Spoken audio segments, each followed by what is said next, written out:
Hi, welcome to Spiritual Kindergarten. I'm Franki Doll-Olinger, and I'm sitting here with my friend Andy Dooley. How are you, Andy? Oh, I'm so good. Thank you, Frankie. It's so good to see you. We flew out, so you know I'm a California girl. We flew out to Colorado. I know. Got to come and see a little bit of you speaking to a whole room full of people and talking about all the Andy Dooley stuff that you teach through this world. So I have a question for you. Okay. So my question is, how did you come up with the vibration activation? Good question, Frankie. Okay, so I was lying in my bed back in the year 2007, and I was in pain, mental pain, physical pain, financial pain, relationship pain. The pains. All the pains were running through my body and my head. And, you know, I was asking myself the question, like, how did this happen to me? How did this happen to me? Right? I'm a positive guy. I had this I used to have a really successful business with my mother and my brother doing the Tut t-shirts.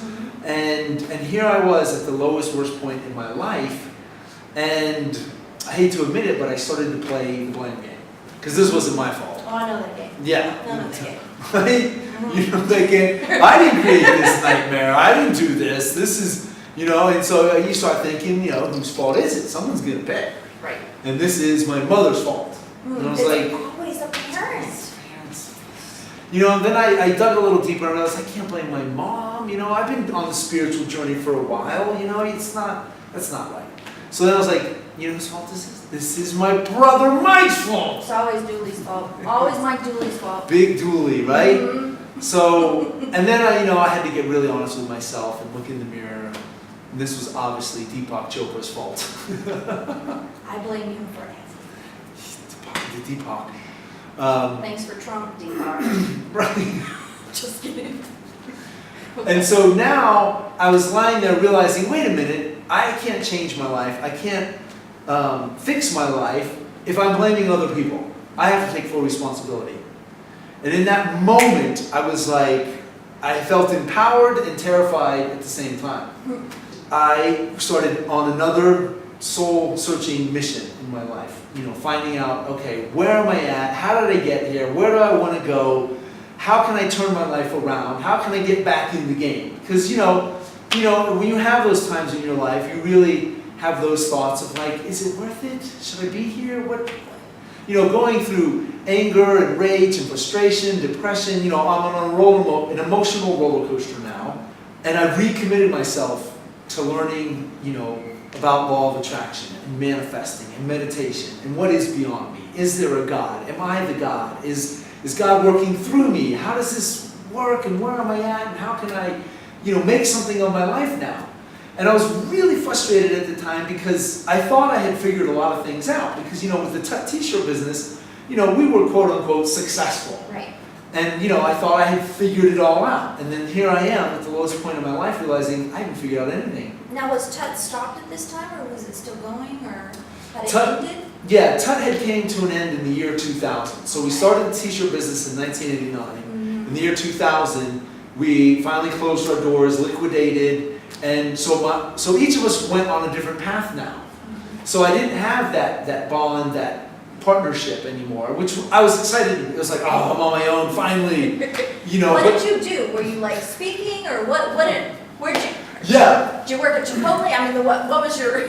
Being that I'm a creative artist, I bounced around. You know, one week I was going to be a DJ. Yes. The next week I'm going to design type fonts. Right. The next week I'm moving to New York City. I'm going to paint fine art. You know, the next week, you know, every week it's a different thing. So I was not a speaker, I was not an author, I was not a life coach. I mean, those were crazy dreams way off in the distance. And so at that time, I was, you know, figuring out what I'm going to do. And one of the things I felt passionate about was I want to take the mystery out of manifesting. Because it had always been a mystery. It's like, well, sometimes it works, you're on a roll, things are manifesting the good stuff. Yeah. Because we know there's no mystery in manifesting bad stuff. We got that down. Right? We can manifest problems and all day long. So it's like, why is that? Why can we manifest good and then manifest bad? And how come it can't be more consistent? So I set out on this mission to kind of like take the mystery out of manifesting. Because I realized there can be no mastery if it's a mystery. How can you master something that's a mystery? So rebuilding my life, changing my thoughts, changing my beliefs, changing my focus, because I realized the beliefs that got me there were not going to get me where I wanted to go. I needed new beliefs, a new story, a new strategy. So that's where I dove back into the book, spending thousands upon thousands of dollars, going to seminars, reading books, hiring coaches to help me. And long story short, it was a 5-year journey, and at the end of that 5 years, I had become a speaker and an author and a life coach because I had focused on where I wanted to go. A big mistake a lot of people make is they focus on the problem. They focus on the past. I focused on where I wanted to go. And focus is power, because what you focus on, you're going to feel, and how you feel is how you attract. True. So I started to create a feeling of gratitude, of moving forward progress. Started doing I did one-man shows at fringe festivals. Right. So I was putting myself out there in front of a room full of people and having to hold an audience just by telling stories, which was pretty ballsy and courageous, and but it was a passion. It's like You're a storyteller. I became a storyteller. Okay. It wasn't born. I can't imagine you not being a storyteller, but I will believe you. For sake of this interview, I'll believe you. Believe me, I did not know how to tell a story until I did improv comedy and Toastmasters and studied it. So I'm doing one-man shows at fringe festivals, holding an audience's attention for an hour, which was a big deal, and just telling stories. And then that turned into spiritual comedy. So I started making fun of all the law of attraction and manifesting and the challenges that we come upon. Which I have personally seen, and it's hilarious. And because it's so true. Yeah, I know. Spiritual people are so crazy. Spiritual people have a different vocabulary of explaining things. Spiritual people say the craziest shit. Like a regular person would say, if I had a better job, I'd make more money. Right? A regular person says that. A spiritual person says, I'd make more money if my chakras were not out of alignment. Right? Mercury retrograde. Right. Sun flares. Seriously. Right, all that stuff. A regular person on a first date shows pictures of their dog or their kids. Spiritual person shows pictures of their aura or their jewelry and what it does, their crystals. These are my crystals, yes, right? Absolutely. A regular person says, man, my life is hard, it just got harder. Mother-in-law's moved in. Spiritual person says, man, my life is hard, it just got harder. There's an evil entity in the house. Right. Perfect. Yeah, so now I'm finding my chops, doing this comedy, and then I started doing a workshop called Reclaiming Your Divinity. And, it was small, it was little, I was scared, I was nervous, am I doing it right? And it worked. I got momentum, people liked it. Then I got back out, I did that for about a year, went out for another year, and stopped, and then combined the spiritual comedy with one workshop and called it Breakthrough, How to Double Your Manifestations and Have Fun. And that's working. And then I finally, after 5 years of speaking and doing Toastmasters and wanting to become the world champion in public speaking, but it crashed and burned. Never became the world champion. I felt so jaded, like this doesn't work. But I let that dream go and said, I want to be a speaker. I don't have to be the world champion. So I continued on the path, had to deal with that. Traveling on this journey for so long, then I came up with the words vibration, activation. So good. And I was like, hey, I think that's what I'm doing. I'm helping people activate a new vibration of attraction. Right. And so I shared it with my brother Mike, and he's like, that's it. You're the vibration dude. You're Mr. Vibration Activation. I'm like, all right. So I tried. I put it out there, refined it, came up with 3 core steps that's what is vibration activation. And that's what I've been doing with my clients. That's what I did to turn my life around. Yeah, you have to. You're Yeah. vibrating at a frequency, and you're bringing to you at whatever frequency you're vibrating. So if it's a negative vibration, you're going to bring negative. So yeah, you want to activate positive vibration. It's brilliant. Yeah. And so that broke it down to 3 core steps. I recorded the audio program, and then that took off, and then I began to run around the world, spoken to over 10,000 people live, transforming lives. My clients have manifested more money, manifested relationships, or got out of toxic relationships, started their own businesses and careers. the results have been amazing, and everybody says, Andy, it's fun. You make it practical and you make it fun. You do. I've come and watched you speak, and you've been twice up in front of that room while I've sat there and just gone, oh. And you are. You make it all fun. Yes. You're amazing. You have made changes in my life and not even known it. And because you've made changes in my life, you've made changes in the hundreds of people's lives that I make changes in on a regular basis, just all the time. We are so much past ourselves, and I just have to say thank you. Thank you for changing things that, well, I'll just tell real quick, you know, Andy and I met Andy, and he was up front speaking, and I'll make it really short. Long story short, we were doing this thing where we look each other in the eye and we say, I see you, you know, and it's a real connection and really seeing inside the person's soul, just like Avatar. That's what I thought about. Yeah. Avatar, it's so good, except you're not killing me, right? So he says, find a partner. So everybody goes and finds a partner, and I'm standing there with no partner because I think everybody's terrified of the tattooed girl, you know. Right. And then Andy walks right over to me and he says, I'll be your partner. And he looks me in the eyes and he says, I see you. And I just felt it, like in my soul. And I had to keep calm and not cry, you know. But yeah, just that little tiny thing was part of what has made me remember how you made me feel and how I want to make people feel. Yeah. Because a lot of times when we're the teacher, we don't get the chance to feel what our students are feeling. And you gave me a chance to feel what my students feel when I connect with them.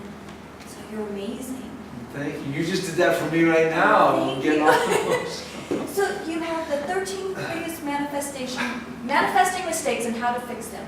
Yeah. So quickly tell us, how long has this book been out, and how do people get this book, because this is important. Yeah. Yeah, so I broke it down. I was like, man, I kept making these mistakes, and then I started noticing what mistakes I'm making, what mistakes my clients are making. I was like, I need to put these in a book. The biggest mistakes we make and how to fix them. So it's been out a couple of years, I think. People love it because they can just open it up and like, oh, that's the mistake I'm making, and here's the solution. So it's real quick, to the point. It's a great, fun read. Yeah, you can get it at my website, andydooley.com. ANDYDOOLEY.com. I've told you guys to look him up. If you haven't looked him up yet, you must look him up now. This is just important stuff. Yeah. And we can see you. You travel all over the world. You also work along with your brother, Mike Dooley, who we know from the movie The Secret. And you guys do training all over. I mean, where do you guys go? Everywhere. Yeah, we do twice a year we do a WOW tour where we go to some cool destination with about 50 people, and we do talks in the morning to get everybody focused and pumped and feeling gratitude, and then we go have an adventure. So we just got back from Tahiti. Later this year we're going How did I not know about this? How did you not write? Right? You should know these things. I will know next time. Okay, well, and then later this year we're going to Africa. We're doing a safari, South Africa. Next year it looks like New Zealand and possibly the Galapagos Islands. Wow. Or the Greek islands. So we pick exotic destinations like Machu Picchu. Yeah, I know you did that like 2 years ago, right? Yeah, we do that like every 2 years. We do a Machu Picchu trip. It's a very sacred journey, and it's awesome. I mean, they're fun. And then we do the Train the Trainer events. Yeah, which is where I met you. That's where we do those. And now we're doing Solopalooza once a year. That's cool. Yeah, Solopalooza. So it's a cool weekend-long event. Where Mike teaches his best stuff, I teach my best stuff, and then we bring in a couple other people to do yoga and meditations and well, if you ever need somebody, you know, just give me a call, I'll be there. Okay. So it's perfect. I have 2 questions for you. And one question is, can I come and interview you again? Will you do some stuff with me?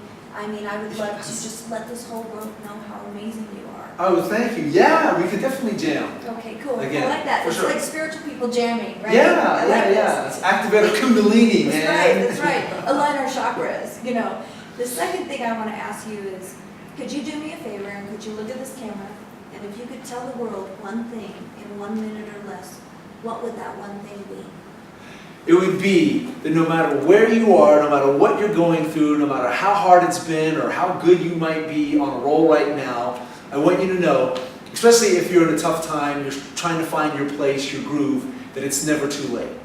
It is never too late to clean the slate. It is never too late to box up that old story of lack and limitation and put it in a crate. And it is never too late to become and do something great. All you need is already inside of you.